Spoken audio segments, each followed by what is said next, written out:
Good morning, everybody. Happy Monday. Keith Engle here for TGI Sports Talks Jack and Keith's Weekend Playbook. Hope everybody's doing well. Had a great weekend. I welcome in my co-host, boxing Hall of Fame writer and Michael Spink's biographer, Jack Hirsch. How are you, Jack?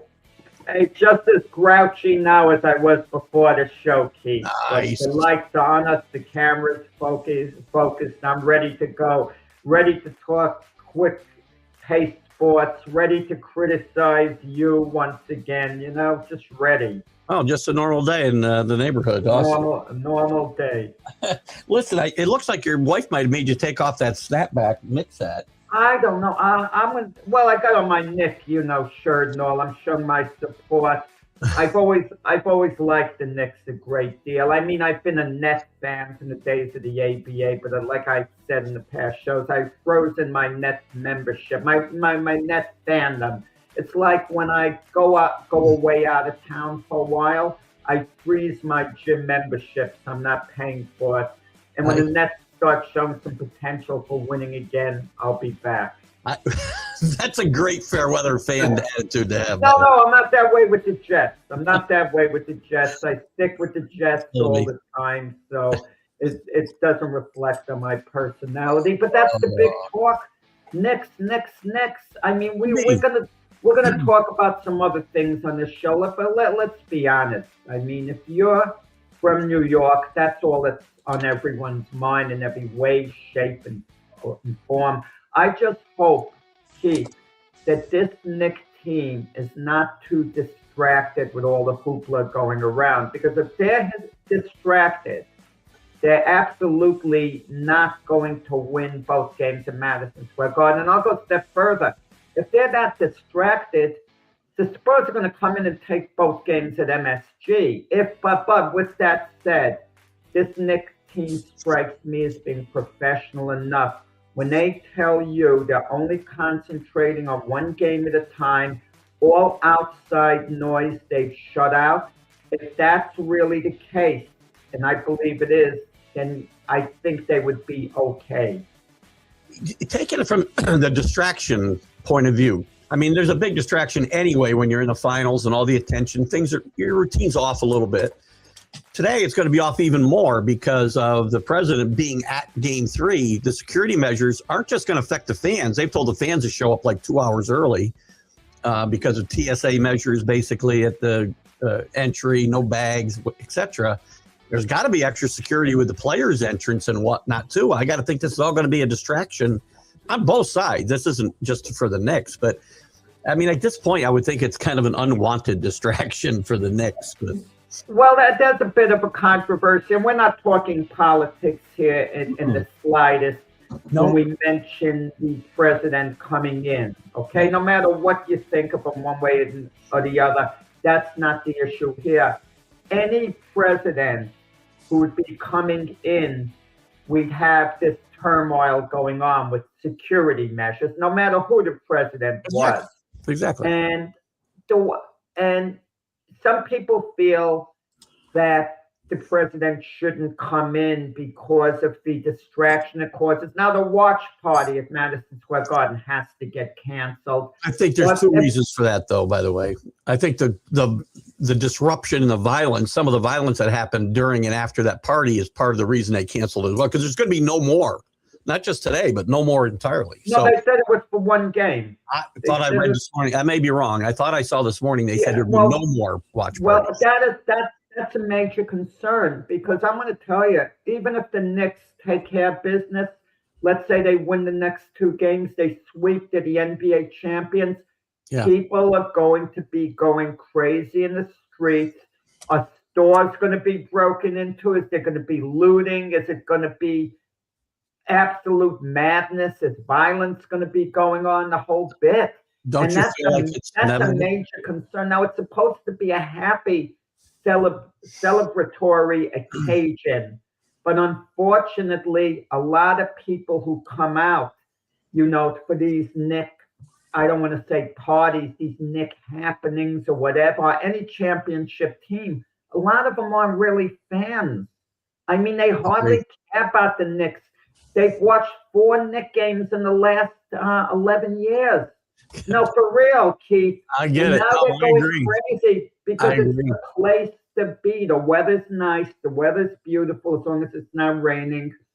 And it's the place to be. Oh, join everyone in the streets. Everyone's out having a great time.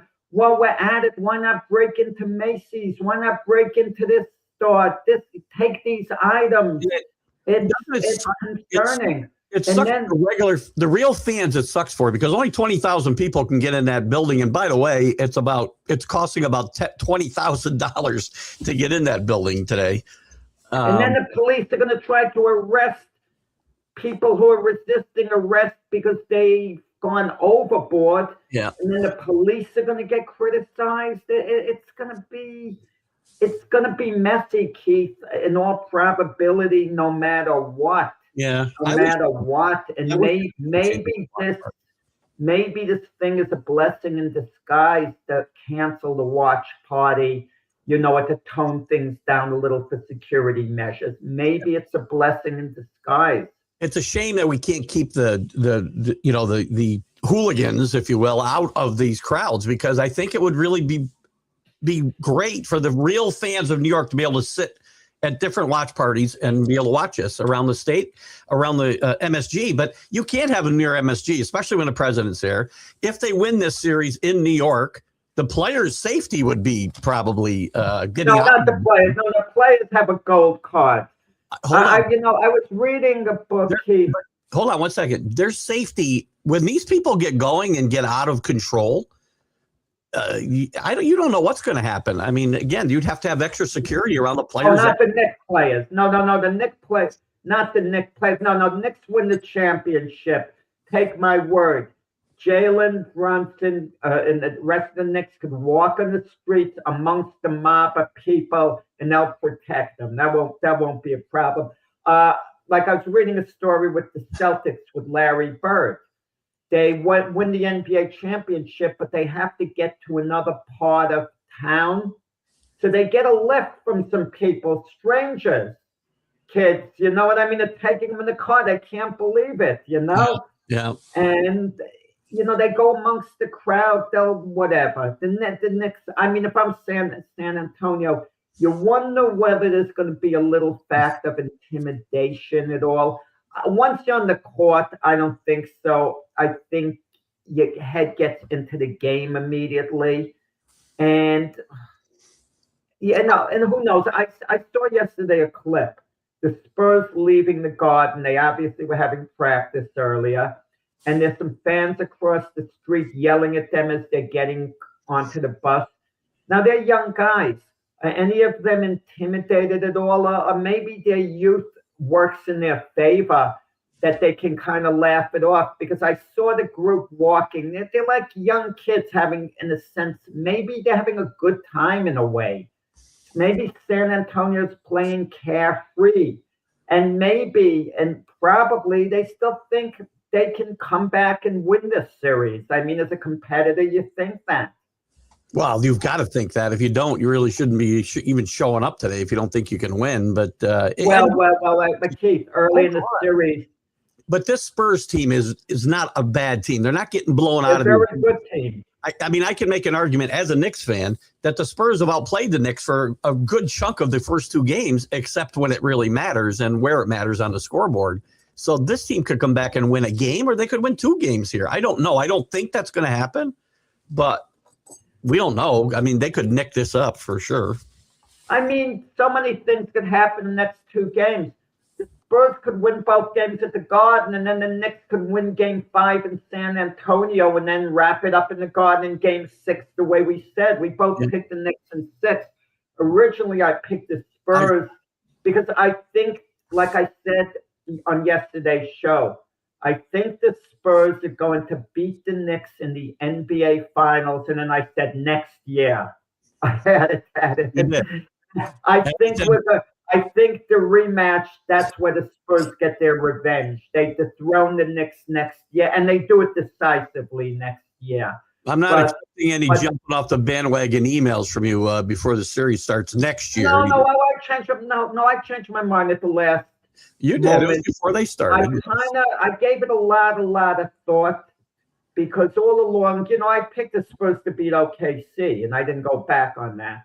I thought the Spurs were maybe their time had arrived. They're the team of the future. And the more I thought about it, I really do think they're kind of a year away despite beating OKC. And in all fairness to OKC, even though I didn't pick them to beat the Spurs, had they been completely healthy, OKC might have won that series, okay? They might have won that series. They had a key injury to Jai Williams, and those things do matter. And at the end of the day, you can't take away credit from the team that wins, because like when the OKC won their championship, Halliburton got injured early in the game. So you can't quite use it as an excuse. Well, I agree. And Derpy here is talking about Wemby and his international fame. They're not going to let, again, I'm not a big person, Derby, and I know you're kind of a newer viewer, and he says it's just him. They're not going to allow them to get swept. Wait, don't let this guy off the hook. I'm not. Hold on. The officials are going to fix the... Can I finish? I wasn't letting him off the hook. I was going to say the NBA is not fixing games so Wemby doesn't get swept. I'm not a game scripting conspirator or fixing games. I don't believe in any of that. Referees make mistakes. I thank the person for the comments. No, he does just say it's him. He just say it's just him. No, I thank, but check with Sonia's show, because Sonia probably has that feed that it's all scripted, Yeah, I mean, NBA, they can't. The officials are not going to talk with the NBA. That's utterly ridiculous. It's not only ridiculous, it's criminal. It would be absolutely criminal. People would be going to jail. Now, you can understand why sometimes I can understand why people get these thoughts in their head, like Derpy, because, there's a lot of money involved, and the TV needs it to go X amount of games for them to get their money back, too. I do not subscribe to those theories. I think, the games play out the way they're supposed to play out, with small exceptions here and there. But this stuff's too big, as you said. It's too big to actually fix it as well, no matter the money, because you never. Well, we did have one case, official Tim Donaghy, but that was an independent thing. Right. Isolated instance, right? And regular season games are, again, that to me, that doesn't really compare to this. We're talking about a league-wide conspiracy. But what the league wants, there's a difference what the league wants. Yeah, 100%. The league doesn't want to sweep. The league wants as many games as could be. The league wants at least 6 games. The Knicks to win it in 6. Yeah. I don't think the league will be thrilled if the Spurs win this series, come back and win it, because the Spurs have championships in their future, and this is it. This for basketball in New York would be off the rails. So if the NBA could script this thing out, they'd have the Knicks winning in 6 or 7. I say maybe one less game, because it would be at Madison Square Garden, Game 6, and it would be the perfect place for the Knicks to win it all. But in Game 7 gives you the maximum amount of games and ratings. Well, we're on the same page, and I think even when you picked the Spurs originally, and you did change your pick, so everybody knows. We're on the same page that it is best for the NBA if the Knicks win this championship. It's very good when the Knicks are good and relevant, and they haven't won a championship in 53 years, and it's good for the league. So, again. But you want to know the ironic part about this, Keith? If the Knicks do win the championship, and right now it looks good, and you compare them to the Knicks team, that lost to Chicago. I know it's to Chicago a number of times, but the Charles Smith missed putbacks in Game 5 of that series, and the Knicks ultimately lost in 6. That Knicks team, but that Knicks team is actually better than this Knicks team. I would agree. They actually were a better team than this Knicks team. But it depends the circumstance, who you're playing. We thought the Knicks, going into this playoffs, got a bum draw, that things didn't fall into place for them when you looked at the matchups. They got the Atlanta Hawks in the first round, one of the statistically best teams in the NBA the second half of the season. And then they fall behind 2-1 and they come back and win it. Then we thought they would have to play the Celtics and the Pistons, perhaps. What a tough road. But the Sixers moved the Celtics out of the way. And the Knicks have an easier matchup against the Sixers than they would against the Celtics. And then the Pistons, who are the Knicks' nemesis, get eliminated by Cleveland. And then and OKC, which would have been a handful for the Knicks. I would have favored OKC to beat the Knicks. OKC gets eliminated by San Antonio. So sometimes everything just falls into place. The road breaks the way it breaks, and you can only play the teams that are in front of you. And again, we're going to hear people talk about the easy road the Knicks had, and I'm not going to buy that. Sorry, I'm not doing it. And the Knicks are on fire. I don't hear easy road, but the point I'm making, still got to win games. Things bounce right for the Knicks, and I'm going to tell you, the way the Knicks have been playing, could anyone beat them? I mean, even though I thought OKC would beat the Knicks if they were matched up, I'm not so sure based on the way the Knicks are playing right now. I'm not sure what Derby's saying here. And good morning to our good friend Taylor from Michigan Sports Truth Podcast, by the way. But were the fans, aka the consumers? I'm not sure what you're asking there. Again, which fans have paid their tickets? I mean, $9,000 for like the last couple of rows or so. 9,000 a ticket. More. That was before they won game 2. After they won game 2, those tickets doubled in value. It's like $20,000 to get in the building today. It's crazy. Yeah, I'll tell you. How many real fans are there? Money. Some of them are thrifty. I have a buddy of mine. He's worth believe me, when I say a fortune, I mean a fortune on top of a fortune. He can easily afford those tickets without blinking. Frank Laterzo, you're talking about. Now, he invited me for the season ticket holder in Tampa for the Buccaneers. Anytime I want to come to a game, I'll have the greatest seats. I'll be in the clubhouse. I'll be this. But I called his bluff when the Super Bowl was being played in Tampa. I said, I'd like to come to a game now, finally. Like he would treat me. And he's saying, are you kidding me? It's $6,000 a seat? I'm not, So you're not going to the Knicks game with him tonight, I take it? No, well, he's in Florida. No. He'll take me to the Orlando Magic game. Give me $100 ticket. I'm a big free market guy, and the price, need or what's the word I'm looking for? God, I can't think of what I'm trying to. Demand drives prices, right? So I get that, but it's kind of a shame that a lot of real fans that have been there probably all year are going to not be able to see this game. Well, it's not. Now, wait. The NBA is not charging that money. That's money on the open market or something. I'm not saying that. That's again. You're right, Rick. That's a good one. Yes, that's like a 37%. Am I about a 30? Yeah.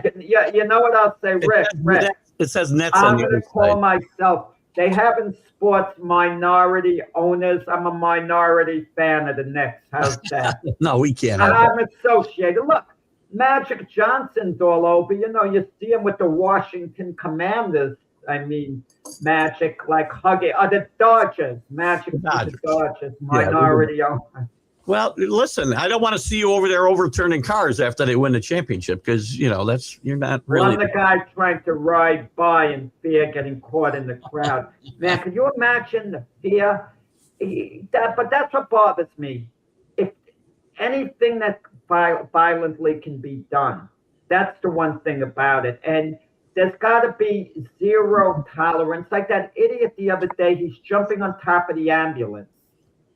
I mean, don't misunderstand me. If it's someone who has no police record at all, anything, fine, deal with it a certain way, make them do community service for 90 days. Like it'll be a pain in the butt. You handle it how you have more.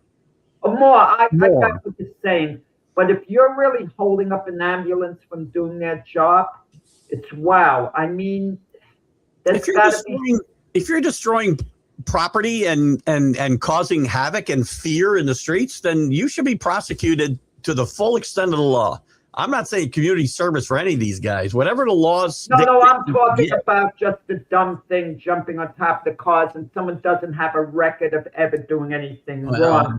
I would then make them do community service a while. I'd have them cleaning up the streets for like. Why can't I put them in jail for 90 days? Why can't I just put them in jail for 90 days? That'll teach them. But just jumping on top of a car, and that's the worst. And that's the worst thing they've ever done. That's the worst thing he did today. What's he going to do next time when he gets away with it? No, I mean, that's why you're giving them the 90 days of community service. Next time burn the car. Next time I'll burn the car. You know, I'm a big fan of law and order, and you have to treat these guys and people, women, whoever they are, and you have to treat them so that they won't have any incentive to do it again. Never. And again, the only way you do that is to treat them the harshest way possible. Keith, you make them get up early in the morning, catch the bus because they got to be at the park 7 o'clock in the morning to rake leaves from 7 o'clock till 3 o'clock. And they have to clean up and they have to be there and they have to see and they're accounted for. And they have to do that for about 20 weekends. They'll get the message. I mean, if I put them in prison for 20 weekends, they're going to get the message even more, by the way, than having to rake leaves. Just jumping on top of a car and that's it. Listen, if I had my choice between 90 days in prison and raking leaves, I'll take raking leaves all day long. Come on. Anyway. We're not going to stop it anyway. It really doesn't matter because, you know, guys who are going to partake in that foolishness are going to keep doing it. You know, and you wonder whether the media glorifies it, but these watch parties, exactly, they're just parties. People hardly care about the game. I agree. But whatever. But what the next? But tonight,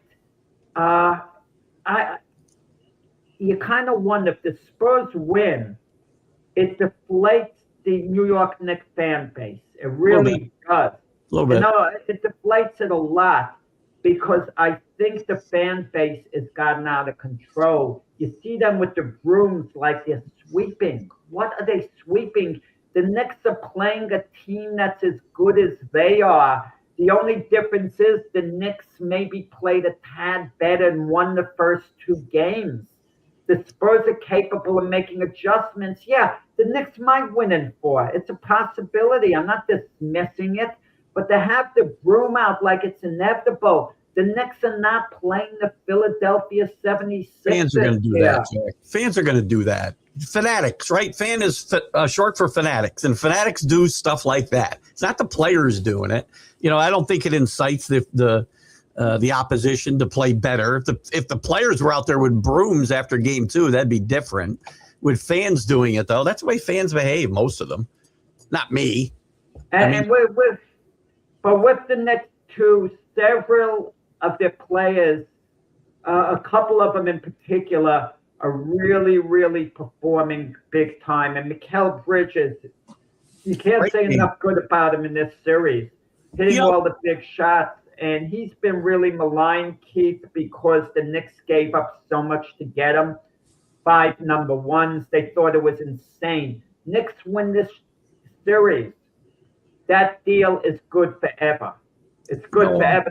No matter what happens going forward, it would wind up being a great deal for the Knicks. It had to be, but people focus so much on numbers and box scores. He was never going to come in here and average 20 points a game and 8 rebounds because he's not going to. That isn't his role. His role is like we talked about this. We talked about the 70s Knicks teams a lot. Marv Albert compared this team to the 70s Knicks team in the Post the other day. I see Bridges like a Bill Bradley. You watch him; he's moving all the time without the ball, all the time.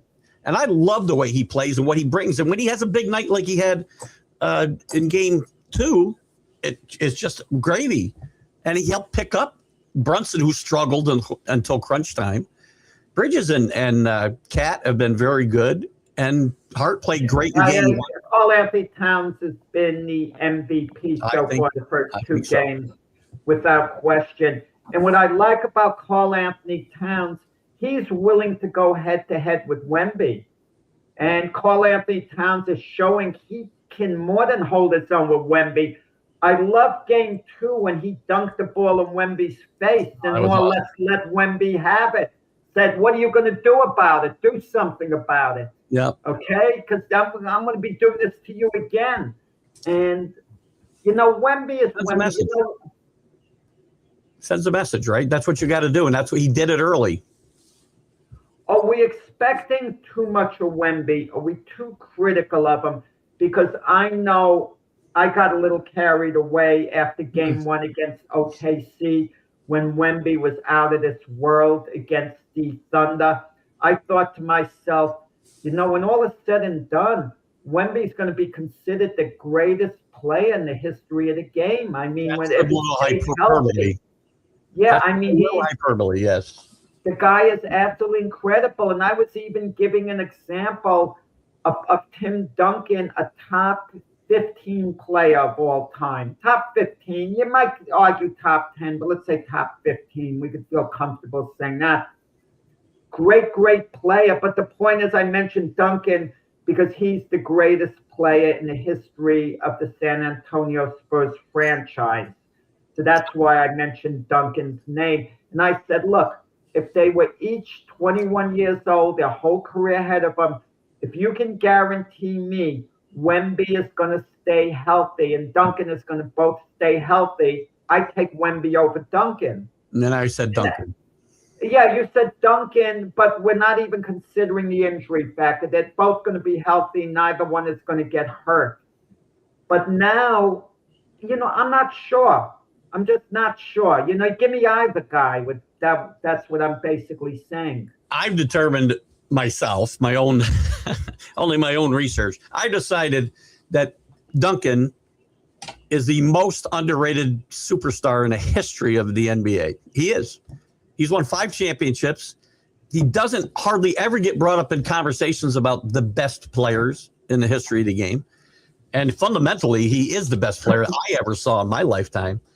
And I came up with this. It came up in the conversation on one of my shows about Larry Bird, and Bird was a great player, but not as fundamentally sound as Tim Duncan. And Duncan might have been as good as Bird, right? Well, he may have been better. I mean, might have been better.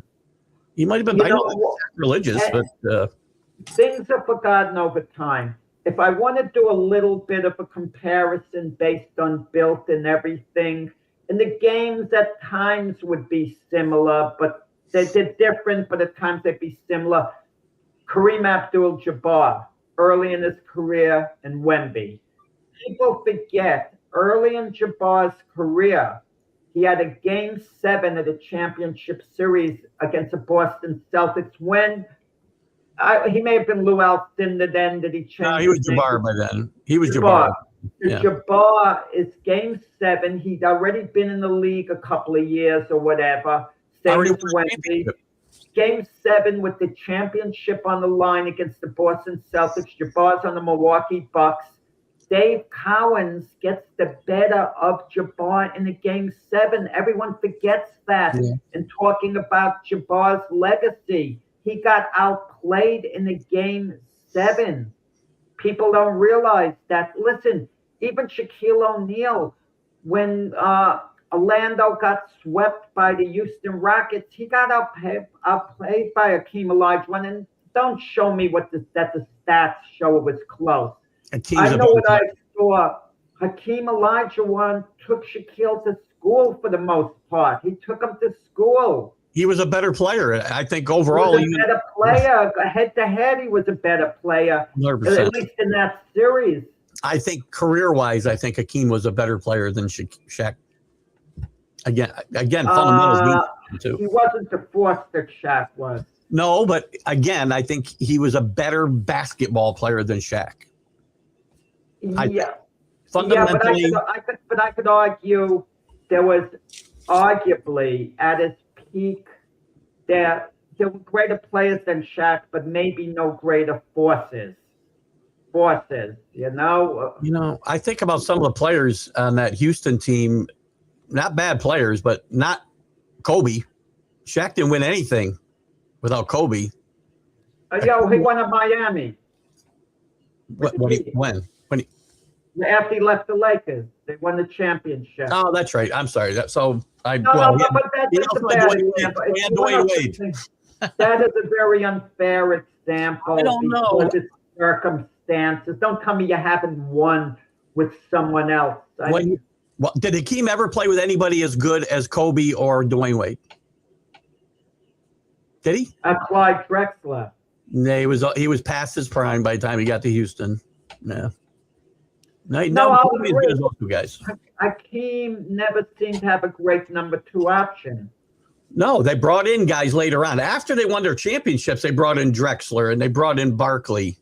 And that was, and Pippen. And they were grasping at straws then, just bringing in. Yeah, look. They won Patrick Ewing. They won the best. Vernon Maxwell and Eli, what's his name? He used to play here in Albany. Mario Ellie. That's the kind of guys Hakeem was winning championships with back to back. Yeah, I can make this argument. Charles Oakley criticizing Ewing. Let's say hypothetically, Ewing had Scottie Pippen and Jordan had Oakley when they played in those series. You mean to tell me the Knicks may have won with Pippen and Ewing over Jordan and Oakley? Kind of making my argument for me, right? The number 2 guy means a lot. An awful lot. No question about it. It's a team game at the end. And LeBron, when he was until he had his second go round at Cleveland with Kyrie Irving, he never had a number 2 option that was, an exceptional player. Hold on, he did in Miami. He had Dwayne Wade. So before he got to Miami, when he was at Cleveland, LeBron the first time around. I thought you said when he got to Cleveland with Kyrie, you said that was the second. Kyrie was a great number 2 option. That was the second time in Cleveland, right? He already had Dwayne Wade. Second time in Cleveland. Right. And then when he got to the Lakers, LeBron had Anthony Davis, an outstanding number 2 option. Agreed. You got to have that. You can't win these championships by yourself. And the Knicks aren't. It's hard unless it's a weak type year and everything falls into place. Because if the Knicks win it and Brunson could continue to play like this for years to come, if Brunson does, he's going to be considered one of the great players, at least of his era. You could say he's that now, arguably, but the Knicks have to win this series. He doesn't come up in conversation, though, Jack. I talked about this yesterday, too. He didn't even finish in the top 8 in the MVP voting this year. He doesn't get recognition. We talked about this a couple weeks ago. Have that great regular season. Maybe that had a lot to do with this. But forget about the numbers. If you take him off that team, how many games the Knicks win if he's not on this team? 40? Well, then you could do with any star on any team, for the most part. No, I can't say that. I mean, Cade Cunningham, the Pistons were like 11-3 without him this year. Knicks won 2 games without Brunson this year. Listen, Brunson's a great player. There's no question about it. But I'm not saying he's the MVP. I'm saying he needs to be in the conversation a lot more than he is. Look at this. What happened? That's what's got the nets on the back. You see this? Brunson. So, yeah, you're a total front runner. I love it. You see, there you go. Jack doesn't go and take half measures when he's jumping on the bandwagon. He's all in. We like that. But yeah, right. But the Knicks have to win this series. If they don't win it, Brunson takes a hit because if you're a superstar, you don't blow a 2-0 lead. I'm going to tell you what sticks in my mind too. A conversation I had years ago with someone, a coworker years ago. He was from Dallas. He was living in Dallas, and we were just talking about Shaquille O'Neal having that one championship with the Heat. The Mavs were up 2-0, and he told me Dallas was celebrating and they were planning their parade, their NBA championship parade. The whole city was celebrating in Dallas. Then they lost their next 4 games. Right. And it kind of, and if I'm a Knicks fan, take heed. It is not over yet. You're very comfortable. You're up 2-0. there's a feeling in New York of inevitability that we're going to be celebrating the championship, okay? But if San Antonio wins tonight, I mean, are the Knicks fans going to start getting a little nervous, feeling, could we actually blow this thing? Yeah, I don't. Quietly, they might be. They're not going to loudly say that. They're going to come out and be just as raucous in Game 4 as they are in Game 3 for sure. Oh, they are. Oh, the noise in the garden will be big, and I'll tell you this. Definitely. Hypothetically, if the Knicks lose both at the Garden, lose Game 5 to San Antonio, the fans are going to will them to victory in Game 6. Agreed. Go back to Brunson for a second. You and I had this conversation, and I know you disagree. I'm telling you, I think if they win this series, Brunson moves up to number 2, ahead of Ewing, as in the Knicks fans' eyes, as the all-time greatest Knick. Walt Frazier's the greatest. It always will be. But I think he... Wait. You're getting me confused. A lot of people think Willis Reed is the greatest. Willis Reed always said, and he meant it, Willis. Wasn't just being nice. Willis meant it, that Patrick Ewing was the greatest Knick of all time. Honestly speaking, the best Knick player, just looking at things on the surface, really was Patrick Ewing. I think it's Frazier. Patrick Ewing was the best Knick player. I think what we hold against Patrick Ewing is that he didn't win. I mean, who did he have as his number 2, Keith? You're telling me how important number 2 is? Who was his number 2 option? I'm not saying... Who the heck was his number? John Starks? Oh, no. Charles Oakley? John Starks isn't even a great player. No. Okay, that was number 2. I'm really, again, winning is the ultimate. That's what you play for, right? And I understand he didn't have a great number 2. That's not his fault.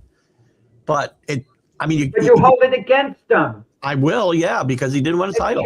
If Jordan didn't have Pippen, how many championships could he have won? Maybe he would have won. He still would have won, but not 6. He would have 6. Jordan would have won without Pippen. Without Pippen, you give him just a decent player there. No more than a decent player.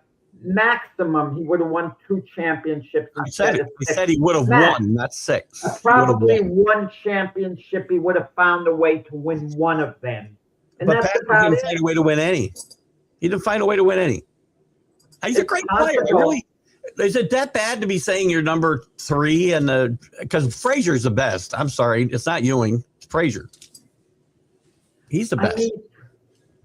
I could make an argument, not as a Knick, because he sacrificed his game, that Earl Monroe was maybe better than Frazier. Might have been. Earl Monroe at his peak, but when he came to the Knicks, Monroe completely sacrificed his game for the good of the team. If I have to talk about the ultimate team player in all sports, the greatest team player of all time, off the top of my head, I'll tell you Earl Monroe.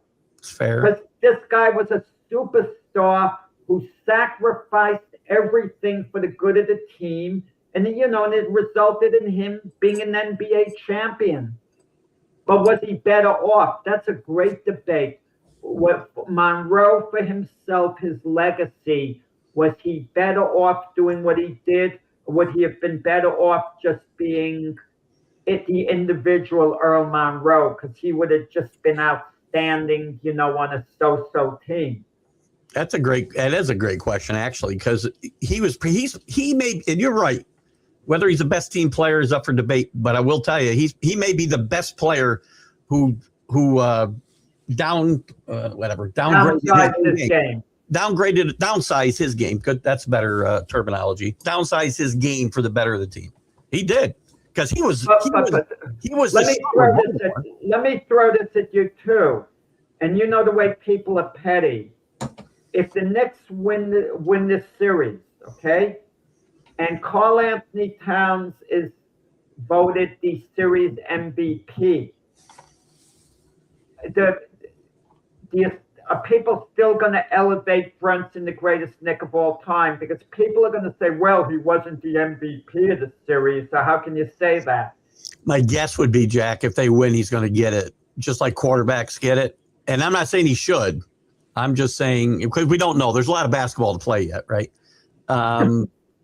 My guess is he's going to get it either way, just like a quarterback gets it in the Super Bowl when he doesn't deserve it. Well, it didn't happen with Sam Darnold this year. Yeah. Walker got the MVP, but in people's minds, Darnold gets the same amount of credit if he'd been Super Bowl MVP, because now Sam Darnold, no matter what happens, people can't really say, well, he was an underachiever. He didn't do this. He didn't do that. He's a Super Bowl winning quarterback. Yeah. I just think Brunson will get it either way. I expect him to play better right away. I expect him to play very well in front of the home crowd tonight. Very well. Yeah, Wemby, too, he's played some outstanding defense clogging up the middle. Just his presence there. His presence has been a problem on defense. But if the Knicks are hitting their shots, they're fine. And they've been finding ways to wear Wemby down a bit, not completely. Obviously, he had a big second half of game 2. He really, really came on. There were the unfortunate blunders at the end, the errant pass. I saw a replay at that pass to Stephen Castle. Castle kind of turned around and looked at Wemby for a moment, and then Wemby released the ball and hit him on the back. So from Wemby's, doesn't it feel like the guards should be coming back for the ball there anyway? I mean, I'm not. Yeah, that's what I don't get. The offense. You want Wemby to set up under the basket. Yeah, I don't but get you that. could feed him the ball. What on earth is everyone else running down the court and Wemby's dribbling it up? I don't get it, Keith. I know Wemby can handle the ball. I mean, kudos to him. Just because you're a big, giant guy and you're stereotype type player, they think you're big. You're 7'4". You can't handle the ball. He can dribble the ball really well. I mentioned Jabbar before. Jabbar could have played guard to an extent. He could really dribble well, Jabbar. Yeah. But what the heck are they doing, San Antonio? I mean, I even know that. I mean if I were coaching them, and I'm a novice, a complete novice coach, from junior varsity and high school level. I think it plays know into that Wemby is not bringing the ball down. I think it plays into the overall inexperience of this team and maybe the coach, right? That nobody's looking for the basketball, and Wemby's thinking I should get this to a guard, and he throws it to a guard who's got his back turned. But you practice these things over and over and over. If it's a tie game at the end, Wemby, you take it down the court. You guys, this. But Wemby gets down the court. When you haven't been there, the game's moving pretty fast, and you do some silly things. And I think 2 guys did silly things on that play. Not just Wemby. It's not all his fault, for sure. Right? I'm a little less critical on the final shot. A little less. I thought the ball should have been gotten to Wemby on the low post, where he could have either drawn a foul, or once he gets it on the low post, he's so difficult to stop at that point. But I also understand Wemby had a really good look. That was an extremely nice. Yeah, he had a really good look, and Wemby's a decent shooter. He's a very good shooter. I'm not as critical, even though it wasn't the play I would have had. Definitely not. I don't know if they had a timeout. Did they have a timeout in that situation? Do you know? I don't remember. I don't think they did. They must not have. I wouldn't think they would push the ball. You only want the timeout if you can't get the ball in. Yeah. They had no difficulty getting the ball in. Yeah. No, I have no fault with the shot. I mean, he shoots very well from the outside. So, yeah. I mean, no chance for a foul, really. But what are you going to do? Lots going on in New York, by the way. You're in the New York area. I'm assuming you don't have to drive into the city, because I would think gridlock's going to be a problem here this week. You've got people flying in all over the world for the World Cup starting this week. You've got the Mets at home, you got the Knicks at home, and you got the President of the United States in New York City. It's got to be a disaster trying to get around the city today. Well, I don't know. Games are being played all over the place. So why would all the people be flying just to New York? I saw a story on the news last night where there are like tens of thousands of people coming in from other countries to New York for what's being played at MetLife or whatever we call that stadium in New Jersey. So again, I think there's a lot going on in the city. I don't live there. I'm upstate, so I don't care. It doesn't bother me. But it's going to be a little bit of a nightmare this week. Before we get done with the NBA, Stacey King, we were talking about the Bulls earlier, 59 years old, former Bull, won 2 championships, I think, with Michael Jordan, the first run. And a Bulls broadcaster passed away at 59 years old, as I said, I think yesterday or Saturday. Very sad. Nobody knows. I haven't seen anything about his cause of death. He's a big man. So it could be pretty much anything. But the Bulls organization, and very sad. So our thoughts and prayers go out to Stacey King and friends and family. One other thing, actually, I'm not going to go away from the NBA yet. Viewership. We talk about how good the Knicks are and Wemby for the NBA. 17 million viewers for game 1 versus 8 point something last year. Almost 100% increase for game 1 year over year for the NBA Finals. That's huge. And that tells you when you get a good storyline, the Knicks are a great storyline and Wemby's a great storyline, people will watch. Yeah, what would the ratings have been had the 2 teams that lost in the conference finals been in the finals? The Cavaliers and OKC. I don't think that it got to 8 million. I don't know. Nah. James Harden, Donovan Mitchell for Cleveland, a little bit of a buzz, and OKC defending champions. They still would have done about half of it. I think they would have done under 10 million. I think, and maybe it's just to kind of pivot to the NHL for a second, because I want to talk about that series quickly before we're done. The Vegas is up 2-1 after a wild game 3, but they only had 4 million viewers for game 1.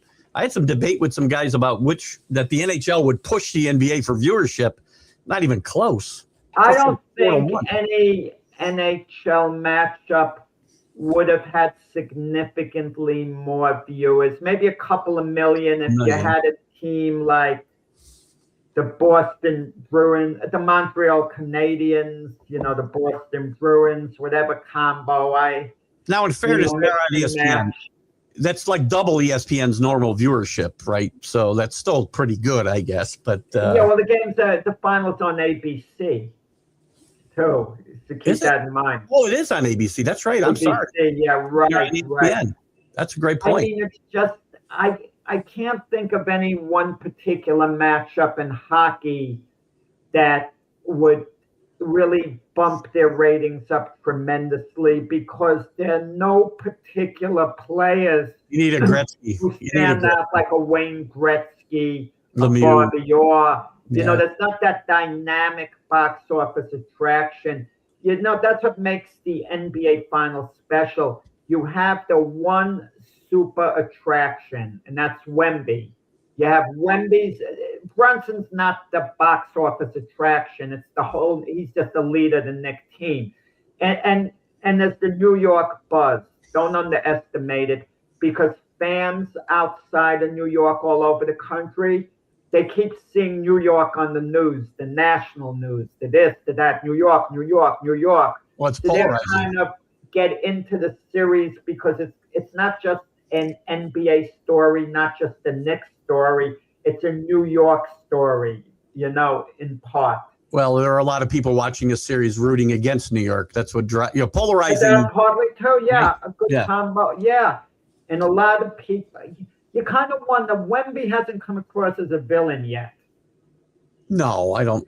All over. He hasn't quite done things. He'll be a villain in time eventually. He'll probably embrace that role. But if he were to level one of those elbows like he did against Minnesota, I think he might become a villain in this. But I'm going to tell you, if they weren't playing San Antonio, the only other team that would have created actually a bigger buzz would have been the Lakers with LeBron coming in again with, Luka and the gang.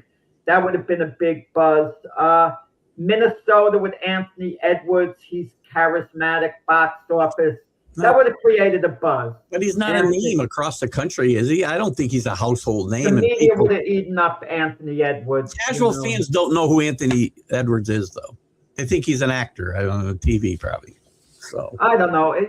Jokic, if Denver came in, he may have been the big villain. Who knows? casual fans know him. But San Antonio and the Knicks are the best possible NBA matchup. If the NBA could have put two teams in there to create the biggest buzz, those are the two teams, and they just happen to get them. Hockey doesn't have that. Agreed. I And mean, guys like Mitch Marner. especially when a guy like you, Keith, all you focus on is John Tortorella, the Las Vegas Golden Knights coach. Well, he's had a great effect on the team. Focus on a coach the whole time. It doesn't have the buzz. Who gives a darn thing to make faces on the bench? Well, to your point, Mitch Marner comes in and scores gets a hat trick in like 6 minutes of the second period the other night. Nobody knows who Mitch Marner is outside of hockey. Exactly. Right? They hear that this guy set a record for getting the hat trick in the quickest amount of time. In the playoffs, finals, or whatever. This has been the NHL's problem forever. Is they don't really market. I mean, when they get a Gretzky, they get a Lemieux, they know how to market them, but they don't seem to be able to market. They maybe don't have those guys. Look, if the Devils were in the finals with Jack Hughes, okay? I mean, you could market like a young star like that.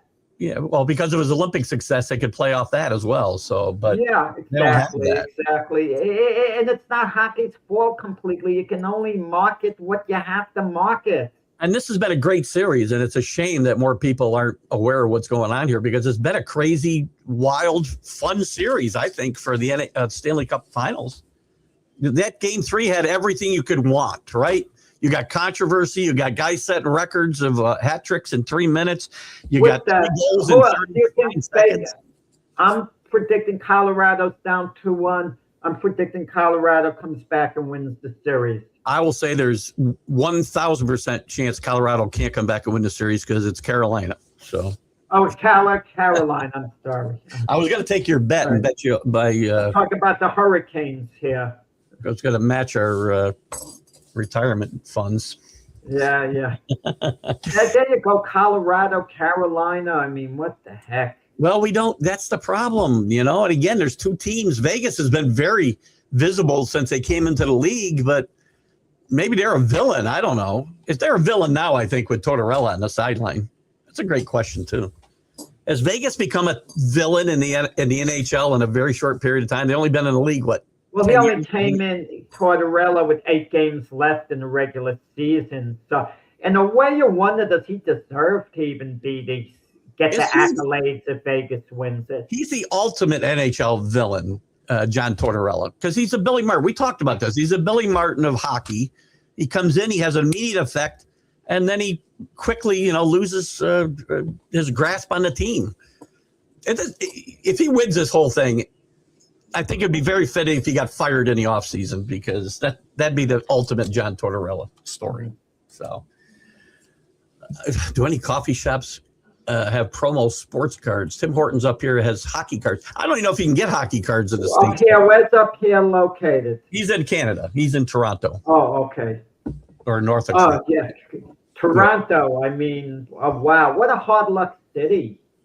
No, they did win an NBA championship. Well, they won back-to-back World Series, too, in the 90s. That 92-93, they did. But they had the ultimate heartbreak in the World Series last year. The ultimate heartbreak. That series, they literally came a couple of inches, literally and figuratively, from winning that World Series. They had in their grasp. And and we talked hockey a moment ago, the frustration of the Toronto Maple Leafs. I mean, is there more frustrated NHL franchise than the Maple Leafs?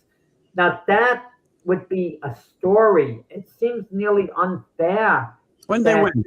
Carolina, Las Vegas is going to win. One of them is going to win the cup. You'd think the suffering fans of Toronto would deserve it more. When they win, they won in the 60s, didn't they?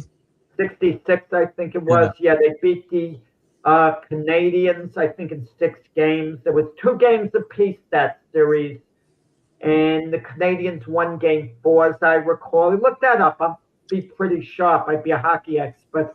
Game 4, the 66 series, Canadians evened it up 2-2 with the Maple Leafs, and it looked like they had all the so-called momentum. Montreal's finally going to get it done once again in Toronto and turn them back the next two. I'm just They won. administrative assistant here. Hang If on. I get this right, man, oh man, hockey fans will be looking with their mouths open, figuring we didn't know Jack knew that much, and Jack probably didn't. 1967. 67. 67. They defeated Montreal Canadiens in 6 games to win that was their 13th championship, by the way. Well, they won in 6 games over the Canadiens, correct? Yeah. Geez, I mean, to that point, they might have been the best. They might have the most championships in NHL history at that point in time, maybe. No. 13 and by 1967. Wow, I didn't realize they had that many in their history. Neither. If you ask me which one would have the most obvious, the obvious answer would have been the Montreal Canadiens. But at that point in time, I would think the Canadiens have more than that now. They have guys like Pete Mahovlich. Let's see. Canadiens have 24. The Maple Leafs are second still with 13. Okay, yeah. So the Canadiens are first, like you yeah. thought. And maybe they might have been ahead of the Maple Leafs at that point if they had 24 now. So good job. Good job, Jack. You're close. That's not bad. I got them. Yeah, look at that 2-1. Carolina's down 2-1. I picked Vegas before this series, and I'll stick with Vegas in 7 games.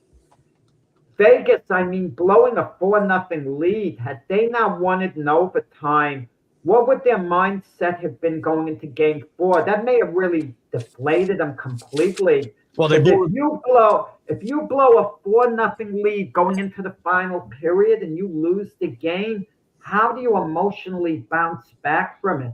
After blowing a lead in Game 2, they also blew a lead in Game 2, so that would have been very difficult to come back from. I agree. If I'm the Knicks, I tried to have a mindset. We lost Game 2. We're 1 game apiece. We absolutely have to win this Game 3 at the Garden. We're 1 game apiece with these guys. If I'm Mike Brown, I'm saying, guys, it's 1 game apiece. It's 1 game apiece. Forget the W's and L's in the past. Mike Brown's done a great job, too. We deserve to win 1 game. They deserve to. They should have won 1 game. We got lucky. We won a game. You got to prove you're better than them. And it's not just winning the series. Winning the series won't prove you're better than them. You got to show that you're a better team. And right now we're even. That's the mindset. You know, I guess my last thought for today's show will be this, that I've been very tough on James Dolan, as you know, and also Leon Rose specifically for getting rid of Tom Thibodeau. But Mike Brown has done a tremendous job here. And kudos to Mike Brown for putting all that noise behind him. And he's done a great job. He's made in-game adjustments. He's done everything you need a coach to do to get them this far. So kudos to Mike Brown. And Mike Brown's a proven coach. You know, he was a coach of the year, Sacramento. I mean, he wasn't the biggest impact hire. No. But when they hired him, I said, look, he's a good, solid coach. Let's not forget that. I mean, they didn't just hire any like bozo.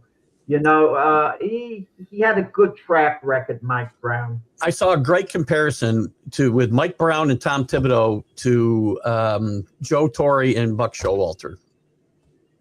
It's kind of makes a little sense, right? Listen. The only difference is I know the Yankees probably would have won with Showalter as they did with Torre in all probability. We don't know for sure. Probably Thibodeau. I think they would have gotten to the finals, but the point is this.